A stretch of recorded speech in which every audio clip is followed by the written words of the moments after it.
मैं हूं डॉक्टर मनोज कुमार बत्रा, सहआचार्य रसायन शास्त्र विभाग, सम्राट पृथ्वीराज चौहान राजकीय महाविद्यालय अजमेर।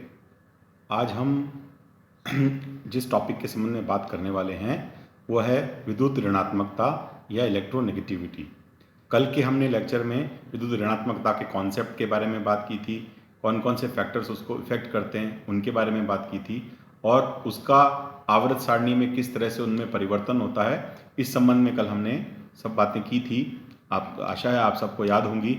आज हम उससे आगे बढ़ते हैं और विद्युत ऋणात्मकता का रासायनिक व्यवहार पर प्रभाव क्या होता है उसके संबंध में अपन बात करते हैं। देखिए, दो तत्वों के मध्य यदि विद्युत ऋणात्मकता के मानों में अंतर जो है वो हमें पता हो तो उस आधार पर हम उसके बंध की प्रकृति जो है उसके बारे में बता सकते हैं। ये आपके सामने एक चित्र में एक ग्राफ दिया हुआ है। इसमें विद्युत ऋणात्मकता के अंतर और प्रतिशत आयनिक गुण के मध्य जो है एक कर्व जो है, वक्र जो है वो खींचा हुआ है। तो इसमें जो वाई एक्सिस है वहाँ पर हम देख सकते हैं कि वो है इलेक्ट्रोनेगेटिविटी का डिफरेंस और एक्स एक्सिस पर जो है वो प्रतिशत आयनिक गुण जो है उनको या प्रतिशत सहसंयोजक गुण उनको हमने लिया है। तो एक बीच का मिड पॉइंट है 50% जो है वो जो जिस इलेक्ट्रोनेगेटिविटी डिफरेंस को क्रॉस करता है वो है 1.7 वैल्यू। यानी कि जब भी दो तत्वों की विद्युत ऋणात्मकता का मान 1.7 या इससे अधिक होता है तो वह यौगिक जो होता है वो आयनिक गुण जो है वो दर्शाता है, और जब इससे कम होता है तो वो जो है सहसंयोजक यौगिक जो है सहसंयोजक गुण जो है वो दर्शाता है। आइए अपन देखते हैं किस तरह से। दो परमाणुओं के मध्य विद्युत ऋणात्मकता का अंतर यदि 1.7 हो तो उस अणु में 50% आयनिक गुण होंगे। विद्युत ऋणात्मकता का अंतर इससे अधिक होने पर अणु आयनिक यौगिक की भांति व्यवहार दर्शाएगा, जबकि विद्युत ऋणात्मकता का अंतर 1.7 यानी 1.7 से कम होने पर वो जो अणु है वो सहसंयोजक यौगिक की भांति व्यवहार करेगा या दर्शाएगा। NaCl में विद्युत ऋणात्मकता का अंतर जो है वो 2.1 है, जिसमें सोडियम की विद्युत ऋणात्मकता 0.9 होती है और क्लोरीन की 3 होती है। तो इसलिए NaCl यौगिक जो है वो क्या है, वो एक आयनिक यौगिक है, क्योंकि विद्युत ऋणात्मकता का अंतर जो है वो 1.7 से ज़्यादा होता है।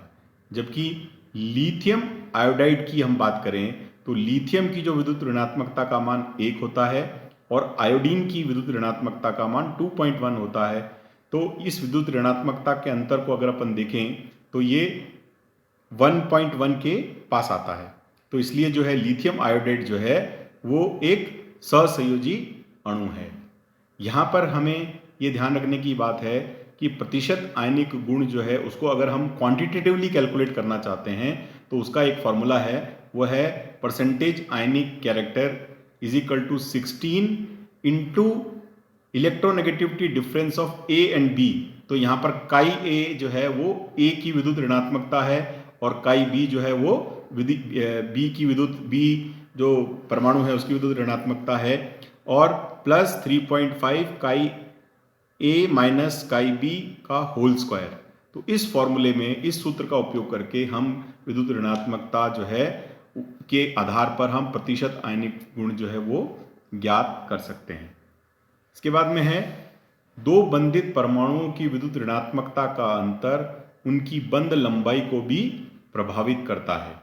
जिस परमाणु के मध्य विद्युत ऋणात्मकता का अधिक अंतर होता है इनकी बंध दूरी दोनों परमाणुओं की सहसंयोजक त्रिज्याओं के योग से कम होती है। देखिए, हम जानते हैं कि अगर दो परमाणुओं के मध्य विद्युत ऋणात्मकता का अंतर जो है वो ज़्यादा है तो उसमें आयनिक गुण होंगे। तो आयनिक गुण होने का मतलब क्या है कि उसकी जो बंध लंबाई है वो उनकी सहसंयोजक त्रिज्याओं से कम होगी। तो इसलिए हम कह सकते हैं कि अगर परसेंटेज आयनिक कैरेक्टर ज़्यादा है तो उसकी जो सहसंयोजक त्रिज्याएं हैं उसके आधार पर हम उसकी बॉन्ड लेंथ को सही सही कैलकुलेट नहीं कर सकते। फिर है दो तत्वों के मध्य विद्युत ऋणात्मकता के अंतर से हम उस बंध की ध्रुवणता को ज्ञात किया जा सकता है। जिसकी सहायता से यौगिक की कई भौतिक एवं रासायनिक गुणों की व्याख्या करना संभव है। यदि हमें इलेक्ट्रोनेगेटिविटी का डिफरेंस पता हो तो हम उसमें पोलैरिटी निकाल सकते हैं और उस पोलैरिटी के आधार पर बहुत सारे फिजिकल और केमिकल प्रॉपर्टीज़ जो हैं वो कंपाउंड की बताई जाती हैं। तो इस तरह से जो हम देखते हैं कि इलेक्ट्रोनेगेटिविटी का जो डिफरेंस है वो बहुत सारे केमिकल बिहेवियर को जो है वो इफेक्ट करता है। फिर है विद्युत ऋणात्मकता और जल अपघटन। ये बहुत महत्वपूर्ण बात है कि विद्युत ऋणात्मकता का जो अंतर है वो किसी यौगिक का जल अपघटन कैसे होगा उसको निर्धारित करता है। विद्युत ऋणात्मकता के अंतर के आधार पर जो है वो अणुओं की ध्रुवणता की दिशा में अंतर आ जाता है, जिससे उनके जल अपघटन उत्पाद भी भिन्न भिन्न हो जाते हैं। उदाहरण स्वरूप हम देखते हैं जैसे ऑक्सीजन डाइक्लोराइड OCl2 है, इसका जब हाइड्रोलिसिस हम करेंगे तो हाइपोक्लोरस एसिड बनेगा, HOCl बनेगा, इसके दो मॉलिक्यूल्स बनेंगे। तो यहाँ पर हम देख सकते हैं कि इलेक्ट्रोनेगेटिविटी के डिफरेंस के कारण जो ध्रुवणता है, जो मुख्य अणु की हम बात कर रहे हैं OCl2 की, वो इस प्रकार से होती है कि ऑक्सीजन की विद्युत ऋणात्मकता जो है वो क्लोरीन से अधिक होती है। इसलिए जो ये बंध है ऑक्सीजन और क्लोरीन का, इसकी ध्रुवणता में ऑक्सीजन पर माइनस चार्ज आता है, पार्शियल माइनस चार्ज आता है, और क्लोरीन पर पार्शियल पॉजिटिव चार्ज आता है। तो जब बॉन्ड डिसोसिएशन होगा वो इसी प्रकार से होगा, तो इसलिए जो उत्पाद है वो हाइपोक्लोरस अम्ल जो है इसमें बनते हैं। जबकि बोरोन ट्राइक्लोराइड की अगर अपन बात करें, उसमें बोरोन और क्लोरीन के अणु में बोरोन और क्लोरीन के परमाणु में क्लोरीन जो है उसकी विद्युत ऋणात्मकता अधिक होती है, तो क्लोरीन जो है वो उस पर माइनस चार्ज आएगा और बोरोन जो है वो स्लाइटली पॉजिटिव रहेगा। तो इसका जब जल अपघटन होगा तो बोरिक एसिड बनेगा, यानी BOH होल थ्राइस बनेगा और HCl बनेगा। तो यहाँ पर जो उत्पाद बन रहा है बोरिक अम्ल जो है वो अलग उत्पाद है, जो कि हम इसके मतलब BCl3 और OCl2 के जो कंपोजिशन है उसके आधार पर अगर अपन देखें तो हम दोनों में एक जैसे उत्पाद जो है उसकी संभावना व्यक्त करते हैं, लेकिन वास्तव में दोनों में उत्पाद अलग अलग बनता है। इसका कारण जो है वो उनके मध्य विद्युत ऋणात्मकता का अंतर है। प्रथम अभिक्रिया में Cl का प्रतिस्थापन हाइड्रोजन द्वारा होता है, जबकि द्वितीय अभिक्रिया में यानी बोरोन ट्राइक्लोराइड में क्लोरीन का प्रतिस्थापन जो है वो OH के द्वारा होता है। इसके बाद अगला गुण जो है वो है विद्युत ऋणात्मकता एवं अणु सूत्र, इलेक्ट्रोनेगेटिविटी एंड मॉलिक्यूलर फॉर्मूला। किसी द्विअंगी यौगिक का अणुसूत्र लिखते समय, यानी जो है द्विअंगी जिसको अपन कहते हैं बाई कंपोनेंट जिसमें है, उसका उस कंपाउंड का जब हम मॉलिक्यूलर फॉर्मूला लिखते हैं तो उस लिखते समय पहले उस तत्व का प्रतीक लिखा जाता है जो कम ऋण विद्युती होता है। मतलब हम पहले उस एलिमेंट का जो जिसको अपन कहते हैं सिंबल को लिखेंगे जो कि जिसकी इलेक्ट्रोनेगेटिविटी की वैल्यू कम है। अतः क्लोरीन व फ्लोरीन के बने यौगिक का अणुसूत्र ClF होता है। तो क्लोरीन व आयोडीन के द्विअंगी यौगिक का सूत्र ICl होता है, क्योंकि यहाँ पर पहले के अंदर क्लोरीन और फ्लोरीन में जो क्लोरीन है उसकी विद्युत ऋणात्मकता का मान जो है वो कम है फ्लोरीन से, इसलिए ये जो द्विअंगी यौगिक जो बना वो उसमें क्लोरीन का जो है वो सिंबल पहले हमने लिखा। इसी तरह से आयोडीन और क्लोरीन में आयोडीन जो है उसका विद्युत ऋणात्मकता का मान कम है, इसलिए उसके सिंबल को हमने पहले लिखा। इसी प्रकार फ्लोरीन व ऑक्सीजन के यौगिक को ऑक्सीजन फ्लोराइड कहेंगे तथा उसका सूत्र OF2 लिखेंगे, जबकि क्लोरीन व ऑक्सीजन के यौगिक को क्लोरीन ऑक्साइड कहेंगे और इसका सूत्र Cl2O लिखेंगे। तो हम चाहे हम उसका सूत्र लिखें चाहे उसका नाम दें, उन दोनों स्थितियों में जो पहले जो है हम उसकी बात करते हैं जो कम ऋण विद्युती होता है। फिर है विद्युत ऋणात्मकता एवं बंध कोण, इलेक्ट्रोनेगेटिविटी एंड बॉन्ड एंगल। ये भी काफ़ी महत्वपूर्ण जो है वो एक प्रकार का गुण है जो हमें इन अणुओं में देखने में मिलता है। अणुओं के बंध कोण भी विद्युत ऋणात्मकता से अत्यधिक प्रभावित होते हैं। तो मॉलिक्यूल्स के जो बॉन्ड एंगल हैं वो बहुत इफेक्टेड होते हैं। जैसे हमने यहाँ एग्जाम्पल लिया है, उदाहरण स्वरूप अमोनिया NF3H2O OF2 के बंध कोण जो है वो निम्न प्रकार से हैं। जैसे अमोनिया का जो बंध कोण है वो है 107.3 डिग्री, NF3 का है 102.4 डिग्री, वाटर का है 104.104.45 डिग्री, OF2 का है 101.5 डिग्री। तो देखिए क्या है यहाँ पर, अमोनिया की तुलना में NF3 का बंध कोण कम है, इसी प्रकार H2O की तुलना में OF2 का बंध कोण जो है वो कम है। ये दोनों अपन देख सकते हैं। इसका कारण यह है कि नाइट्रोजन व ऑक्सीजन की तुलना में हाइड्रोजन की विद्युत ऋणात्मकता तो कम है, किंतु फ्लोरीन की विद्युत ऋणात्मकता नाइट्रोजन व ऑक्सीजन दोनों से अधिक है। इसलिए क्या होता है, अतः NF3 व OF2 में बंद इलेक्ट्रॉन फ्लोरीन की तरफ होंगे। फलस्वरूप बॉन्ड पेयर रिपल्शन कम हो जाएगा और क्रमशः लोन पेयर बॉन्ड पेयर व लोन पेयर प्रतिकर्षण अधिक प्रभावी हो जाएगा। तो अब देखिए यहाँ पर हम देख सकते हैं NH3 और NF3 में जो फ्लोरीन है उसकी विद्युत ऋणात्मकता जो है वो नाइट्रोजन से अधिक है। तो इसलिए इनके बीच में जो बंधी इलेक्ट्रॉन युग्म है वो फ्लोरीन की तरफ शिफ्ट हो जाएगा। तो फ्लोरीन की तरफ जब शिफ्ट होगा तो उस बंधी युग्म के बीच का जो प्रतिकर्षण है, क्योंकि वो फ्लोरीन की तरफ शिफ्ट हो जाएगा, वो कम हो जाएगा। तो बॉन्ड पेयर रिपल्शन जो है वो NF3 में जो है वो कम हो गया और bond pair lone pair repulsion और लोन पेयर रिपल्शन जो है वो इसमें बढ़ जाता है। इसी तरह से हम H2O और OF2 की भी बात कर सकते हैं। यहाँ पर भी हम देखते हैं कि फ्लोरीन जो है उसकी विद्युत ऋणात्मकता का मान जो है वो ऑक्सीजन से अधिक है, इसलिए ऑक्सीजन और फ्लोरीन के बीच का जो बंध है वो फ्लोरीन की तरफ थोड़ा विस्तारित हो जाता है, मतलब जिसको अपन कहें शिफ्ट हो जाता है। तो उसके शिफ्ट होने से क्या होता है, बॉन्ड पेयर रिपल्शन जो है वो OF2 में कम हो जाता है और उसके स्थान पर बॉन्ड पेयर और लोन पेयर का रिपल्शन जो है प्रतिकर्षण जो है वो अधिक होता है। तो इसलिए OF2 का जो बॉन्ड एंगल है उसका मान जो है H2O से कम हो जाता है। तो ये उसके लिए उसके बंध के कम बॉन्ड एंगल के कम होने के लिए ये उसके कारण है।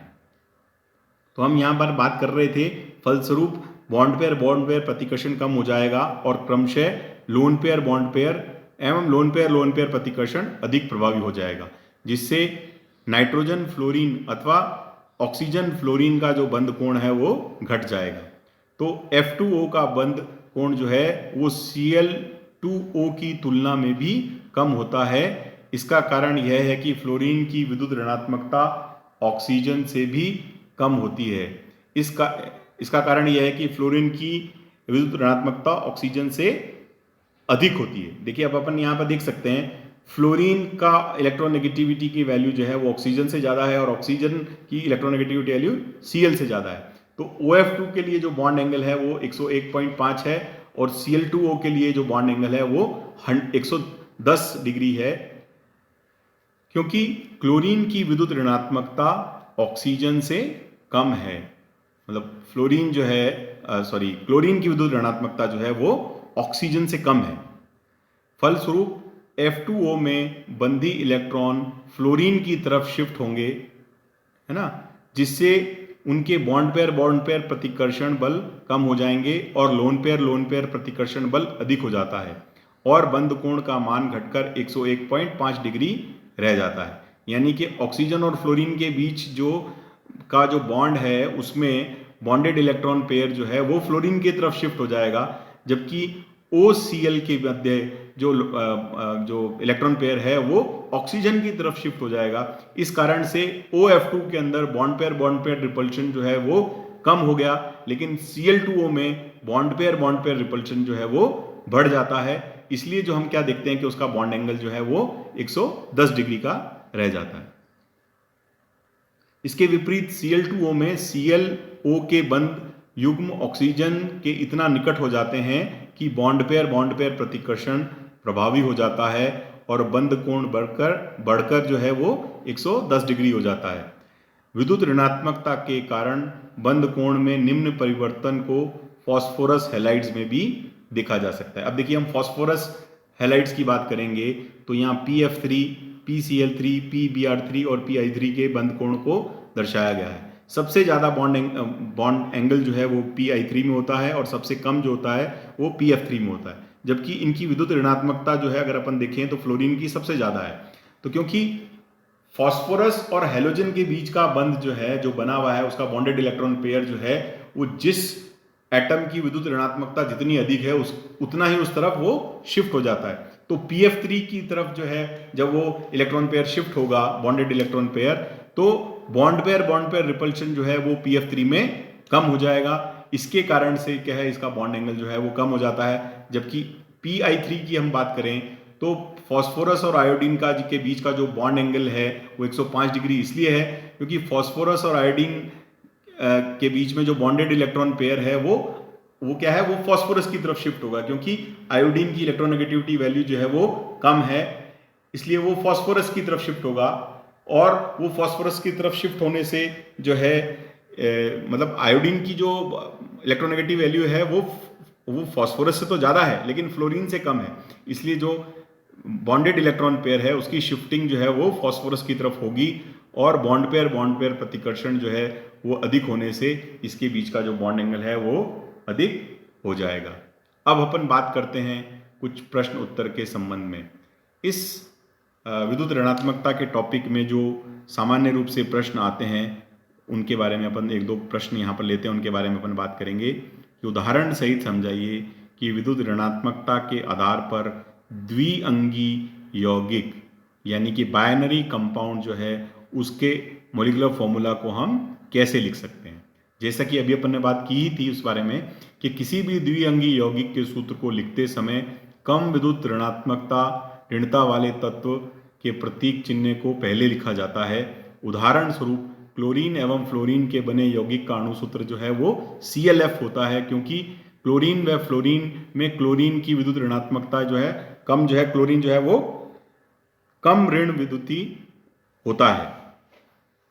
इसी प्रकार क्लोरीन व आयोडीन के द्विअंगी यौगिक का सूत्र जो है वो ICl होता है, क्योंकि आयोडीन की विद्युत ऋणता क्लोरीन से कम होती है। तो ये जो बहुत सामान्य बात है जिसके बारे में अभी अपन ने थोड़ी देर पहले ही बात की थी। इसी तरह से हम और प्रश्न लेते हैं कि विद्युत ऋणात्मकता एवं इलेक्ट्रॉन बंधुता में अंतर स्पष्ट कीजिए। इसके बारे में हमने जब इलेक्ट्रॉन बंधुता के बारे में बात की थी तब वहाँ पर भी हमने इस संबंध में चर्चा की थी, लेकिन जो बात है वो हमें बार बार जिसको दोहराने से हमें अच्छी तरह याद होती है, तो इसको हम एक बार वापस याद करते हैं कि किसी परमाणु द्वारा यौगिक में बंधित इलेक्ट्रॉन को अपनी ओर आकर्षित करने की प्रवृत्ति को उस तत्व की विद्युत ऋणात्मकता कहा जाता है। The power of attracting the bonded pair of electron towards itself in a molecule is known as electronegativity. परमाणु का यह गुण अणु में किसी अन्य परमाणु के सापेक्ष परिलक्षित होता है। मतलब ये जो है ये एक रिलेटिव वैल्यू है जो कि मॉलिक्यूल में किसी अन्य परमाणु के सापेक्ष होती है। इसके विपरीत इलेक्ट्रॉन बंधुता जो है किसी विलगित गैसियस परमाणु में इलेक्ट्रॉन के जोड़ने पर मुक्त होने वाली ऊर्जा की मात्रा है। यानी कि किसी आइसोलेटेड गैसियस एटम में एक इलेक्ट्रॉन को हम जोड़ेंगे तो जो ऊर्जा मुक्त होगी वो ऊर्जा की मात्रा जो है वो कहलाएगी विद्युत इलेक्ट्रॉन बंधुता। उसको हम कहते हैं इलेक्ट्रॉन बंधुता या इलेक्ट्रॉन एफिनिटी। यह गुण जो है तत्व के परमाणु में ही निरपेक्ष स्थिति में परिलक्षित होता है। जैसा अभी हमने ऊपर बात की कि ये किसी के सापेक्ष परिलक्षित नहीं होता, ये निरपेक्ष स्थिति में ही ये हर परमाणु के लिए जो है वो परिलक्षित होता है। तो ये विद्युत ऋणात्मकता में और इलेक्ट्रॉन बंधुता में अंतर है। अगला प्रश्न जो है वह है विद्युत ऋणात्मकता से प्रतिशत आयनिक गुण किस प्रकार निकाला जाता है। सोडियम फ्लोराइड के प्रतिशत आयनिक गुण कितने होंगे, गुण कितना होगा यदि सोडियम व फ्लोरीन की विद्युत ऋणात्मकता क्रमशः 0.9 और 4 है, गणना कीजिए। तो अभी हमने इसके बारे में भी बात की थी कि यदि किसी यौगिक के बंधी तत्वों की विद्युत ऋणात्मकता का अंतर 1.7 है तो उसमें 50% आयनिक गुण होते हैं। और विद्युत ऋणात्मकता अंतर से प्रतिशत आयनिक गुण को निम्नलिखित सूत्र द्वारा ज्ञात किया जा सकता है। वो सूत्र हमने देखा, percentage ionic character is equal to 16 into chi A minus chi B plus 3.5 chi A minus chi B का होल स्क्वायर। और यहाँ काई ए जो है वो सोडियम के लिए इलेक्ट्रोनेगेटिविटी की वैल्यू है जो कि 0.9 है, और काई बी जो है वो फ्लोरीन के इलेक्ट्रोनेगेटिविटी की वैल्यू है जो कि 4 है। तो इन दोनों वैल्यूज को जब हम इस फॉर्मूले में रखेंगे तो हमारे सामने आंसर आएगा 83%, यानी कि सोडियम फ्लोराइड में जो आयनिक गुण है, प्रतिशत आयनिक गुण है, वो 83.23% है, जो कि हम इस फॉर्मूले से ज्ञात कर सकते हैं। तो इस तरह से हमने जो पीरियोडिक प्रॉपर्टीज़ हैं उसमें 3 पीरियोडिक प्रॉपर्टीज़ की अब तक बात कर चुके हैं हम। सबसे पहले हमने बात की थी आयनाइजेशन पोटेंशियल, इलेक्ट्रॉन एफिनिटी, फिर आज हमने बात किया इलेक्ट्रोनेगेटिविटी के संबंध में। इसके बाद में हम अगले जो है पीरियोडिक प्रॉपर्टी जो है उसकी बारे में बात करेंगे, कोवेलेंट एंड आयनिक रेडियाई के बारे में, सहसंयोजक एवं आयनिक त्रिज्या। सभी को नमस्कार।